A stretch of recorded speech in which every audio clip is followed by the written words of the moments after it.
Public పరీక్షల రాయడం వాటిని మనం సక్సెస్ఫుల్గా అధిక మార్కులు పొందడానికి ఏ విధంగా మనం ప్రిపేర్ కావాలన్నది అవగాహన కల్పించడం కోసం మరి ఎంతో శ్రమ కోర్చి యూత్ ఫర్ సేవా వాళ్ళు ఇక్కడ ఏర్పాటు చేయడం జరిగింది. మరి మీరు దాన్ని సద్వినియోగం చేసుకుంటారని ఆశిస్తున్నా. ఫస్ట్ మొదటగా అందరికీ very very good afternoon. Okay right. ప్రధానంగా మనము మ్యాథమెటిక్స్ అనే సబ్జెక్ట్ విషయానికి వచ్చినప్పుడు మీ అందరికీ తెలుసు, ఆల్మోస్ట్ ఆల్ అన్ని పాఠశాలల్లో కూడా సిలబస్ పూర్తయి ఉంటుంది. మీరు నాకు చెప్పాలి, మన సబ్జెక్ట్లో 10th క్లాస్లో ఎన్ని యూనిట్స్ ఉన్నాయి? టోటల్గా 14 యూనిట్స్ ఉన్నాయి. ఈ 14 యూనిట్స్ నుంచి మనము ఒక సింగిల్ పేపర్ మనం ఒక్కరోజు రాస్తాం. మన మ్యాథమెటిక్స్ పేపర్, ఆ పేపర్లో 14 చాప్టర్ల నుంచి ప్రశ్నలు రావడం జరుగుతుంది. అయితే మొదటగా నేను మీకు ప్రశ్నాపత్రం యొక్క కూర్పును వివరిస్తాను. మనం ప్రధానంగా క్వశ్చన్ పేపర్లో 4 టైప్స్ ఆఫ్ క్వశ్చన్స్ని ఫేస్ చేస్తాం. 4 రకాల ప్రశ్నలు మన పబ్లిక్ ఎగ్జామ్లో మనల్ని అడుగుతారు. ఒకటి 2 మార్క్స్ క్వశ్చన్,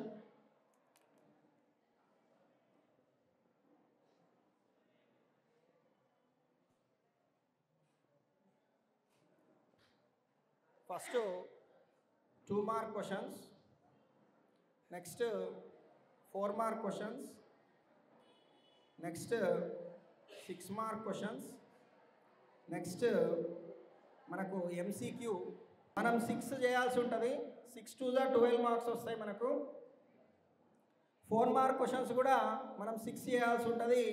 6 4 24 మార్క్స్ వస్తుంది. ఈ 6 మార్క్ క్వశ్చన్స్ మనకు 6 క్వశ్చన్స్ ఉంటాయి. మనం అందులో 4 క్వశ్చన్సే చేయాలి. సో మనకు ఒక్కొక్క క్వశ్చన్కి 6 మార్క్స్ కాబట్టి ఇక్కడ 4 6 24, ఇది మొత్తము మనకు ఎంతైతే మనకు 60 మార్క్స్ అవుతుంది. నెక్స్ట్ ఈ ఎంసీక్యూ క్వశ్చన్స్ 20 క్వశ్చన్స్ వస్తాయి మనకు, ఆబ్జెక్టివ్ టైప్, మొత్తం కలిపి మనకు 80 మార్క్స్ పేపర్ ఉంటుంది. ఓకే, ఇందులో క్వశ్చన్ పేపర్ ప్యాటర్న్ నేను చెప్తా ఉన్నాను. 2 mark questions, 4 mark questions, 6 mark questions, తర్వాత multiple choice questions. 2 mark questions మనము 6 క్వశ్చన్స్ ఇస్తాడు, మనకు చాయిస్ ఉండదు. 6కి 6 మనం చేయాల్సి ఉంటుంది. ఓకే, 4 మార్క్ క్వశ్చన్స్ కూడా మనకు 6 ఉంటాయి. 6 4 24, ఇక్కడ కూడా మనకు చాయిస్ లేదు. 6 ప్రశ్నలకు 6 మనం సాల్వ్ చేయాల్సి ఉంటుంది. ఒక 6 మార్క్ క్వశ్చన్స్ విషయంలో మాత్రమే మనకు 6 ప్రశ్నలు ఇస్తారు. అందులో నుంచి మనం 4 క్వశ్చన్లను చూజ్ చేసుకొని జవాబు చేయాల్సి ఉంటుంది. మరి మ్యాథమెటిక్స్ పేపర్లో మనకు అత్యధిక స్కోర్ రావాలన్నా, 10 GPA రావాలన్నా మనకు 6 మార్కుల ప్రశ్నలను మనం ఏ విధంగా ప్రిపేర్ అవుతున్నాం అన్నదే చాలా ఇంపార్టెంట్. సో ఫస్ట్ మనము ఆ 6 మార్క్ క్వశ్చన్స్ ఏ విధంగా వస్తాయి, మిగతా ప్రశ్నలు ఏ విధంగా అడుగుతారు. సో ఇక్కడ ఒకటి మీరు అందరూ గమనించాలి, మనకు 14 పాఠాలు ఉన్నాయి కానీ 14 పాఠాలకు వెయిటేజ్ లేదు. అంటే పలానా పాఠం నుంచి ఇన్ని మార్కులు ప్రశ్నలు రావాలి, పలానా చాప్టర్ నుంచి ఇన్ని మార్కులు రావాలని చాప్టర్ వైజ్ వెయిటేజ్ ఉండదు. మన సబ్జెక్ట్ కాంపిటెన్సీస్ ఉంటాయి, ప్రాబ్లమ్ సాల్వింగ్, తర్వాత reasoning, communication, connection and representation అని చెప్పేసి ఒక 5 కాంపిటెన్సీస్ ఉంటాయి. ఇందులో ప్రాబ్లమ్ సాల్వింగ్ అనేది చాలా ముఖ్యమైనది. ఇందులో నుంచే మనకు ఎక్కువ ప్రశ్నలు అడగడానికి అవకాశం ఉంటుంది. 40% క్వశ్చన్స్ మనకు ఇందులో నుంచి వస్తే, రీజనింగ్ నుంచి ఒక 20% క్వశ్చన్స్ వస్తాయి. తర్వాత కమ్యూనికేషన్ నుంచి ఒక 10%, కనెక్షన్ నుంచి ఒక 15%, రిప్రజెంటేషన్ నుంచి ఒక 15% క్వశ్చన్స్ వస్తాయి. సరే, ఈ కూర్పు ఆధారంగా క్వశ్చన్ పేపర్ తయారు చేస్తారు కాబట్టి చాప్టర్స్కి ఇంపార్టెన్స్ ఉండదు. మరి మనము అత్యధిక మార్కులు తెచ్చుకోవాలంటే మరి 14 చాప్టర్లు పూర్తిగా ప్రిపేర్ కావడానికి ఇబ్బంది పడే పిల్లలు, లేదా మంచిగా చదివే పిల్లలు కూడా అన్ని అంశాలను గుర్తుపెట్టుకొని మనం ఎగ్జామ్లో సక్సెస్ కావాలంటే ఫస్ట్ మనము ఈ 6 మార్కుల ప్రశ్నలు ఏ విధంగా అడుగుతారు అన్న దాని మీద దృష్టి పెట్టాలి. సో ఒకసారి నోట్ చేసుకోండి. 6 మార్క్ క్వశ్చన్స్ ప్రతిసారి కూడా వేటిపైన మనకు ఆ ప్రశ్నలు అడుగుతారు అన్నది నోట్ చేసుకోండి. ఫస్ట్ స్టాటిస్టిక్స్ చాప్టర్లో మనకు mean, median, mode of a grouped data యొక్క మీన్, మీడియన్, మోడ్ 100% మనకు ప్రతి సంవత్సరం ఇప్పటి వరకు మనకు 2014లో ఈ సిలబస్ స్టార్ట్ అయింది. ఇప్పటి వరకు ప్రతి సంవత్సరం కంపల్సరీ మనకు 6 మార్కుల ప్రశ్న వస్తుంది. Mean median mode of a grouped data, అది నోట్ చేసుకోండి. Okay okay sir. సాంఖ్యాక శాస్త్రంలో ఈ గ్రూప్డ్ డేటా యొక్క అంక మధ్యమము, మధ్యగతము, బాహుళకం వీటిని కనుగొనే ఏదో ఒక సమస్య మనకు కంపల్సరీ ఎగ్జామ్లో వస్తుంది. కాబట్టి మీరు ఫస్ట్ ప్రిపేర్ కావాల్సింది స్టాటిస్టిక్సే, సాంఖ్యాక శాస్త్రమే ప్రిపేర్ కావాలి. సాంఖ్యాక శాస్త్రంలో గ్రూప్డ్ డేటా యొక్క అర్థమెటిక్ మీన్ అంటే అంక మధ్యమం ఏ విధంగా కనుక్కోవాలి అన్న ఫార్ములా నేర్చుకోవాలి. గ్రూప్డ్ డేటా ఇస్తాడు, దానికి మనం అది ఏ విధంగా కనుక్కోవాలో టేబుల్ ప్రిపరేషను, ఫార్ములా రాయడము, సబ్స్టిట్యూషన్ చేయడము, ఇది ప్రాక్టీస్ చేయాలి. తర్వాత మీడియన్ మధ్యగతం ఫార్ములా నేర్చుకోవాలి. సేమ్ టేబుల్ ప్రిపరేషన్ ఎలా ఉంటుంది, ఫార్ములా రాసి సబ్స్టిట్యూట్ చేయడం ఎలా అన్నది ప్రాక్టీస్ చేయాలి. మోడ్ కూడా అంతే, టేబుల్ ప్రిపరేషన్ అది ఏముండదు, క్లాస్ ఇంటర్వెల్స్ ఫ్రీక్వెన్సీసే మనకు ఉంటాయి, ప్రత్యేకంగా ఏమీ అవసరం ఉండదు దానికి. ఈ విధంగా మీరందరూ కూడా మీ ప్రిపరేషన్ని స్టాటిస్టిక్స్ నుంచే స్టార్ట్ చేయాలి. అందులో ఈ 3 అంశాలపైన ఒకవేళ మనం ప్రాక్టీస్ చేసినట్లయితే 100% మనము ఒక్క 6 మార్క్ క్వశ్చన్ని మనం సక్సెస్ఫుల్గా చేయగలుగుతాం ఎగ్జామ్లో. నెక్స్ట్ రెండో అంశం, ఇంకొక 6 మార్కుల ప్రశ్న.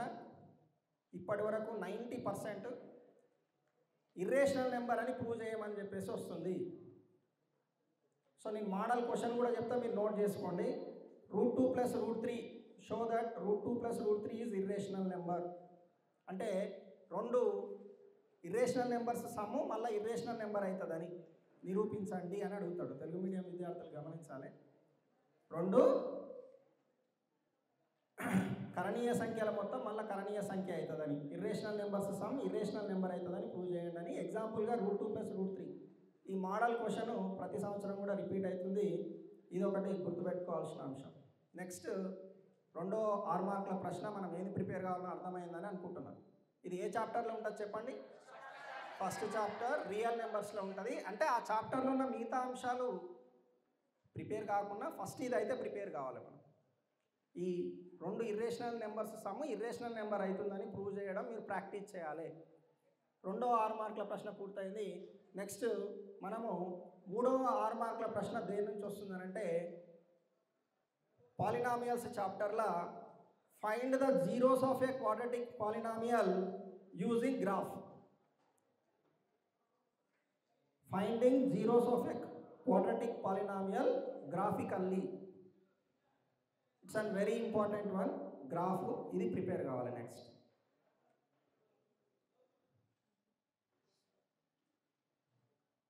ఓకే. నెక్స్ట్ మూడో 6 మార్కుల ప్రశ్న కూడా పూర్తయింది. తెలుగు మీడియం విద్యార్థులు పాలినామియల్ బహుపదుల చాప్టర్ల వర్గ బహుపది యొక్క శూన్యాలను గ్రాఫ్ ద్వారా సాధించడం. Okay right. నెక్స్ట్ మనకు 4వ ప్రశ్న, 4 మార్కుల ప్రశ్న కన్స్ట్రక్షన్స్ నుంచి వస్తుంది మనకు. కన్స్ట్రక్షన్స్ మనకు మొత్తం పుస్తకంలో 2 కన్స్ట్రక్షన్స్ ఉన్నాయి. ఏంటమ్మా? I could not get. Okay okay, మీరు చాప్టర్ పేరు చెప్తున్నారు, ఏమేమి కన్స్ట్రక్షన్స్ అని. ఒకటి సిమిలర్ ట్రయాంగిల్స్ నుంచి కన్స్ట్రక్షన్ ఉంటుంది. నెక్స్ట్ టాంజెంట్స్ అండ్ ఒక సర్కిల్కి ఎక్స్టర్నల్ పాయింట్ నుంచి టాంజెంట్స్ని కన్స్ట్రక్ట్ చేయడము, ఇది ప్రిపేర్ కావాలి. ఈ విధంగా మనం 4-6 మార్కుల ప్రశ్నలను అడ్రస్ చేయగలగాలి. ఒకటి స్టాటిస్టిక్స్ ప్రిపేర్ అయితే ఒక క్వశ్చన్ కంపల్సరీ చేయగలుగుతాం. రెండవది ఇర్రేషనల్ నెంబర్ ప్రూఫ్స్ నేర్చుకుంటే ఇంకో 6 మార్కుల ప్రశ్నను పూర్తి చేయగలుగుతాం. గ్రాఫ్ నేర్చుకుంటే పాలినామియల్ గ్రాఫ్ నేర్చుకుంటే ఇంకో 6 మార్కుల ప్రశ్నను పూర్తి చేయగలుగుతాం.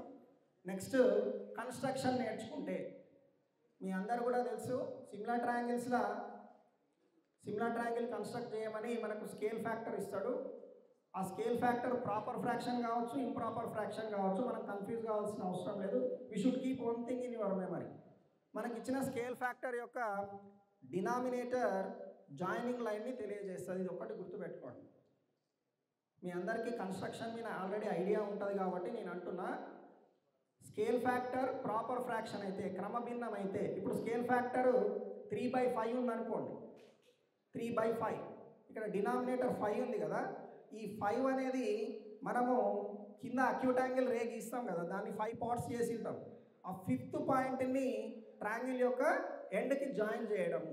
So keep only one thing in your memory, denominator turns joining line. దాని తర్వాత మనం ఒక ప్యారలల్ లైన్ ద్వారా సిమిలర్ ట్రయాంగిల్ని కన్స్ట్రక్ట్ చేస్తాం. తర్వాత construction of tangents from an external పాయింట్లో కూడా మీకు 2 మోడల్స్ ఉన్నాయి. ఒకటి మీకు రేడియస్ ఆఫ్ ద సర్కిల్ ఇస్తాడు, ఇంకోటి ఎక్స్టర్నల్ పాయింట్ ఎంత దూరంలో ఉంది ఇస్తాడు. ఆ 2 ఇచ్చినప్పుడు మనం కన్స్ట్రక్షన్ ప్రాక్టీస్ చేస్తాము. నెక్స్ట్ టాంజెంట్స్ మధ్యలో యాంగిల్ ఇచ్చి కూడా, రేడియస్ ఆఫ్ ద సర్కిల్ ఇచ్చి టాంజెంట్స్ మధ్యలో యాంగిల్ ఇస్తాడు. దాదాపుగా ఎప్పుడు కూడా ఆ యాంగిల్ 60 degrees అనే వస్తుంది మనకు పబ్లిక్ ఎగ్జామ్లో. వేరే యాంగిల్ తీసుకుంటే మనది స్టాండర్డ్ యాంగిల్ కాకుండా పోతుంది కాబట్టి ఎప్పుడు కూడా మనకు 60 degrees-తోనే వస్తుంది. ఒకవేళ మీరు ఎక్స్టర్నల్ పాయింట్ ఎంత దూరంలో ఉందో క్యాలిక్యులేట్ చేయడం ఏమైనా ఇబ్బంది అయితే సింపుల్ ఒక ట్రిక్ గుర్తుపెట్టుకోండి, రేడియస్కి డబల్ ఉంటుంది ఎక్స్టర్నల్ పాయింట్. యాంగిల్ 60 degrees ఉన్నప్పుడు రేడియస్ ఆఫ్ ద సర్కిల్ 5 ఉంటే ఎక్స్టర్నల్ పాయింట్ ఎంత దూరంలో ఉంటుందంటే 10 centimeters దూరం ఉంటుంది. ఇది గుర్తుపెట్టుకున్నా కూడా మనం ఆ కన్స్ట్రక్షన్ని పూర్తి చేయొచ్చు. ఓకే, ఈ విధంగా ఫస్ట్ మీ ప్రిపరేషన్ని 6 మార్కుల ప్రశ్నలను అడ్రస్ చేయడానికి స్టార్ట్ చేయండి.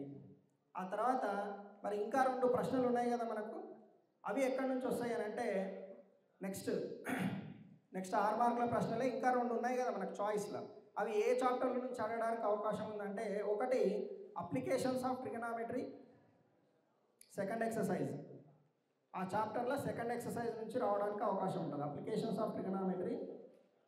నెక్స్ట్ మెన్సురేషన్, మెన్సురేషన్లో లాస్ట్ ఎక్సర్సైజ్, మెన్సురేషన్లో లాస్ట్ ఎక్సర్సైజ్. ఇది 5వ 6 మార్కుల ప్రశ్న. అంటే ఈ 4 ప్రిపేర్ అయినాక వాటిని కూడా ఒకసారి చూడండి. ఓకే, 5th 6 మార్క్ క్వశ్చన్, 5వ 6 మార్కుల ప్రశ్న అప్లికేషన్స్ ఆఫ్ ట్రిగనామెట్రీలో సెకండ్ ఎక్సర్సైజ్ లేదా మెన్సురేషన్లో లాస్ట్ ఎక్సర్సైజ్ నుంచి వస్తుంది. ఎప్పుడు మీరు అది గుర్తుపెట్టుకుంటే ఆ ప్రాబ్లమ్స్ని ఒకసారి ప్రాక్టీస్ చేసుకుంటే సరిపోతుంది. Next last 6 mark question progressions నుంచి కానీ కోఆర్డినేట్ జామెట్రీ నుంచి కానీ రావడానికి అవకాశం ఉంటుంది. ప్రోగ్రెషన్స్ కానీ కోఆర్డినేట్ జామెట్రీ చాప్టర్ల నుంచి రావడానికి అవకాశం ఉంటుంది. ఓకే, మీరందరూ కూడా 6 మార్కులను ఏ విధంగా ప్రిపేర్ కావాలో తెలుసుకున్నారు కదా.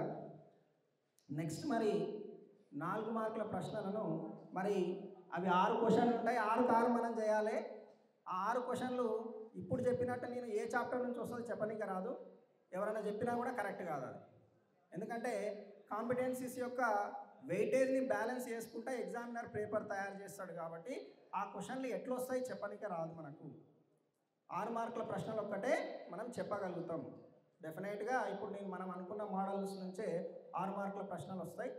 మరి 4 మార్కుల ప్రశ్నలల్లో ఒక 2 క్వశ్చన్లను మనం గెస్ చేయొచ్చు. ఒకటి సెట్స్ చాప్టర్స్ నుంచి, కమ్యూనికేషన్ అనే కాంపిటెన్సీ కోసం సెట్స్ నుంచి ఎప్పుడు రెగ్యులర్గా అడుగుతున్నారు, అది రాసుకోండి. సెట్స్ చాప్టర్ నుంచి వెనీ డయాగ్రామ్ ప్రాబ్లమ్స్, సెట్స్ చాప్టర్లో వెన్ డయాగ్రామ్ ప్రాబ్లమ్స్ వస్తాయి మనకు 4 మార్క్ క్వశ్చన్.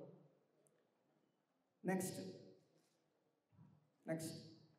ప్రాబబిలిటీ నుంచి కూడా 100% 4 మార్కుల ప్రశ్న మనకు వస్తుంది.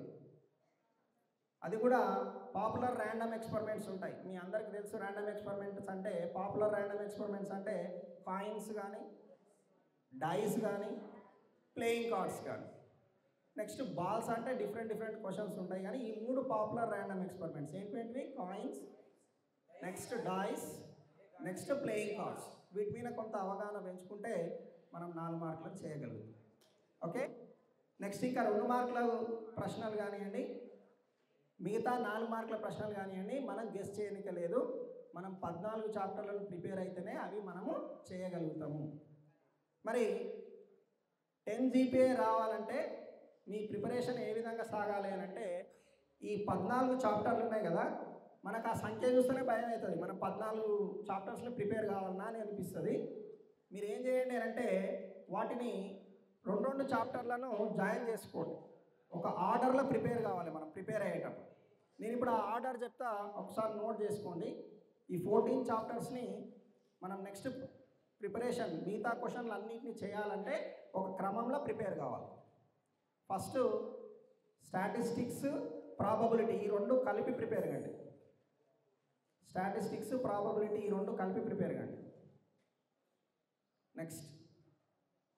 నెక్స్ట్ రియల్ నెంబర్స్, సెట్స్ కలిపి ప్రిపేర్ కండి. రియల్ నెంబర్స్, సెట్స్ చాప్టర్ని కలిపి ప్రిపేర్ కావాలి. ఆ నెక్స్ట్ పాలినామియల్స్, క్వాడ్రాటిక్ ఈక్వేషన్స్ ఈ రెండు ఒకటే చాప్టర్. ఈ రెండు చాప్టర్లను కూడా కలిపి చదువుకోవాలి. I repeat, statistics, probability, okay. Next real numbers, sets. ఆ next polynomials, quadratic equations. Polynomials, quadratic equation ఇది రెండు ఒకటే యూనిట్ అన్నమాట. నెక్స్ట్ ప్రోగ్రెషన్స్ ఇది ఒకటే యూనిట్, సపరేట్గా ప్రిపేర్ కండి. Next coordinate geometry. ప్రోగ్రెషన్స్ తర్వాత కోఆర్డినేట్ జామెట్రీ అన్న. నెక్స్ట్ ప్రోగ్రెషన్స్, కోఆర్డినేట్ జామెట్రీ తర్వాత ట్రిగనామెట్రీ, అప్లికేషన్స్ ఆఫ్ ట్రిగనామెట్రీ ఇది ఒకటే యూనిట్గా ప్రిపేర్ కండి. Trigonometry, applications of trigonometry. Next similar triangles, tangents and secants to a circle. Similar triangles, tangents and secants of a circle. Last mensuration. So మీరు ఎగ్జామ్కు prepare అయ్యేటప్పుడు ఈ ఆర్డర్లో prepare కండి, మీకు అడ్వాంటేజ్ ఎక్కువ ఉంటుంది. ఇప్పుడు నేను రాయించిన ఆర్డర్లో మీరు ప్రతి చాప్టర్లో కూడా మీరు ఏం చేయండి అంటే ఒక పేపర్ పైన ప్రతి చాప్టర్కు సంబంధించి 10 GPA తెచ్చుకోవాలనుకున్న పిల్లలకు నేను ఇప్పుడు ఇచ్చే సలహాను పాటించాలి కంపల్సరీ. మీరు 10 GPA సాధించాలన్నా సపరేట్గానే ప్రిపేర్ కండి 6 మార్కుల ప్రశ్నలు.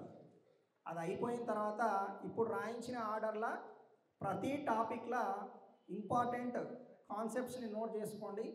మీ పాఠ్య పుస్తకంలో ఉన్నటువంటి ఉదాహరణ లెక్కలు చేయండి, ఆ పాఠంలకు సంబంధించినవి.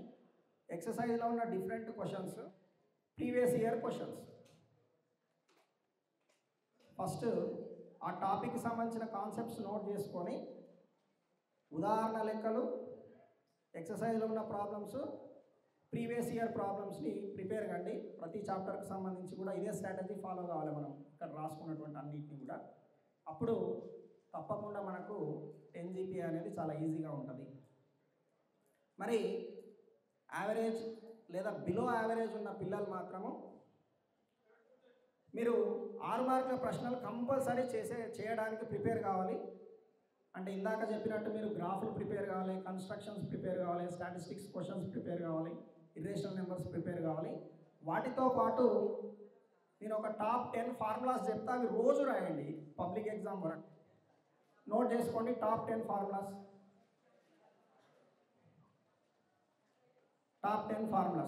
ఇంకొక 10 నిమిషాలలో ముగిస్తాను నేను. టాప్ 10 ఫార్ములాస్ రాసుకోండి. First formula arithmetic mean formula. మీకు ఉంటుంది x bar is equal to a plus sigma fi ua by sigma f into h అని. ఓకే, మీ పుస్తకంలో ఉంటే తర్వాత నోట్ చేసుకోవచ్చు అది. Next second formula median formula. Third formula mode formula. Okay, so first formula వచ్చేసి arithmetic mean formula, second formula వచ్చేసి median formula, third formula వచ్చేసి mode formula. Next mid point formula. Next centroid formula. Next arithmetic ప్రోగ్రెషన్లో general term an formula. Arithmetic ప్రోగ్రెషన్లో general term formula an formula. Next arithmetic ప్రోగ్రెషన్లో SN formula, sum of first n terms formula. Next geometric ప్రోగ్రెషన్లో general term an formula. ఇప్పటికి ఎన్నైనా బిడ్డ 9 అయిపోయినాయి. ఇంకొక formula ఉంది, ప్రాబబిలిటీ ఫార్ములా. ప్రాబబిలిటీ ఫార్ములా మీ అందరికీ తెలుసు, వెరీ సింపుల్ ఫార్ములా. అది అన్ని లెక్కలు అదే ఫార్ములాతోనే చేస్తాం మనం. P of E is equals to number of favourable outcomes by number of total possible outcomes. ఈ 10 ఫార్ములాస్ డైలీ రాయండి. ఎవరికి చెప్తున్నా, ఎవరైతే మేము యావరేజ్ అంటే మేము భయం అవుతుంది ఎగ్జామ్లో, మేము పాస్ అవుతామో ఫెయిల్ అవుతామో అనుకున్న వాళ్ళు,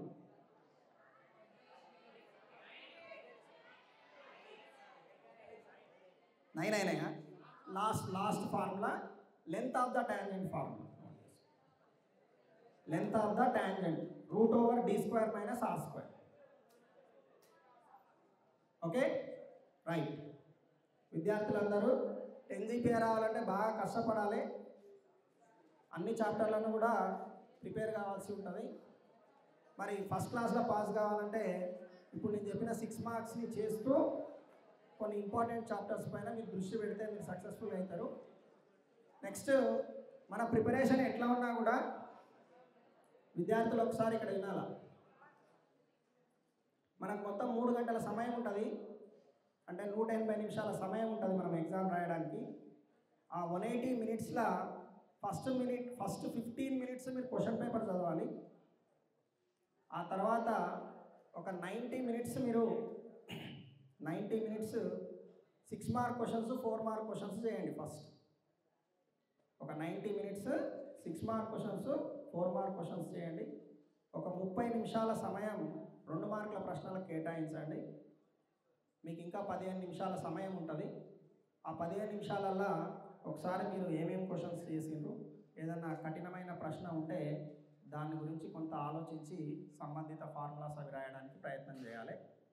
మనకు లాస్ట్ హాఫ్ అన్ అవర్ ఇది ఛాలెంజింగ్ టైం. 20 క్వశ్చన్లు మనకు MCQ క్వశ్చన్స్ ఉంటాయి. మనం కేవలం 30 నిమిషాలల్లో చేయాల్సి ఉంటుంది. నన్ను అడిగితే ఇదే టఫెస్ట్ అనమాట. మనకు 30 నిమిషాలల్లో 20 మల్టిపుల్ చాయిస్ క్వశ్చన్స్ చేయాలి. అందులో కూడా అన్నీ డైరెక్ట్ ఉండవు, మనం కొంచెం క్యాలిక్యులేషన్ చేసి పెట్టే బిట్స్ కూడా ఉంటాయి. కాబట్టి చివరి 30 నిమిషాలు చాలా ప్రశాంతంగా, అనవసరంగా హెజిటేట్ కాకుండా ఆబ్జెక్ట్ పేపర్ ఇవ్వగానే మీరు డైరెక్ట్గా ఆన్సర్ చేయగలిగిన ప్రశ్నలు పెట్టేయండి. క్యాలిక్యులేషన్స్వి తర్వాత చేసి వాటి ఆన్సర్స్ని స్పష్టంగా రాయండి. ఏ అంటే ఏ అని, బి అంటే బి అని, సి అంటే సి అని, డి అంటే డి అని. మరి మీకు తెలిసిన బిట్స్ పెట్టిన తర్వాత మీకు ఏం రాకపోతే ఏదంటే అది పెట్టకుండా ఏదన్నా ఒక లెటరే పెట్టండి. సరే, ఇది ఒక ట్రిక్గా ఫాలో అవ్వండి. ఏం చెప్తున్నా నేను, మీకు డ్యామ్ షూర్గా తెలిసిన బిట్స్ చేసిన తర్వాత మిగతా అన్నీ కూడా ఏదో ఒక అక్షరం పెట్టిరండి. లాస్ట్ టైం ఎవాల్యుయేషన్కి పోతే ఒక పిల్లవాడికి 20 క్వశ్చన్లకు ఒక్క క్వశ్చన్ కూడా కరెక్ట్ కాలేదు. వాడు ఏబిసిడి అన్న ఆప్షన్స్ మన ఇష్టం ఉన్నట్టు పెట్టుకుంటూ పోయిండు, ఒక్కటి కూడా కరెక్ట్ కాలేదు. 20కి 0 మార్క్స్ వచ్చినాయి MCQలో. మరి అక్కడ మీకు గమనించింది ఏంటంటే 20 క్వశ్చన్లు ఉంటాయి కాబట్టి ప్రతి ఆప్షన్ కూడా 5 కంపల్సరీ వస్తాయి. అంటే ఏలు కరెక్ట్గా ఒక 5 ఉంటాయి, బీలు కరెక్ట్గా ఒక 5 ఉంటాయి, ప్రతి సి కూడా 5 కరెక్ట్ ఉంటాయి, డి కూడా 5 కరెక్ట్ ఉంటాయి. మరి ఎవరైనా విద్యార్థి వానికి ఒకవేళ ఏ ప్రశ్నను కూడా చేయలేని నేను అనుకున్నప్పుడు అన్ని ఏలు పెట్టి వచ్చినా ఒక 5 మార్కులు అయితే వస్తాయి కదా పాస్ కావడం కోసం. ఓకేనా? సో మీరు క్వశ్చన్ పేపర్లో ఇప్పటి వరకు ఎప్పుడు కూడా పేపర్ కఠినంగా అంటూ ఏమీ రాదు. కేవలం ఒక 4 మార్కుల ప్రశ్న 2 మార్కుల ప్రశ్న మాత్రమే మనం ఆలోచించేటట్టు వస్తుంది.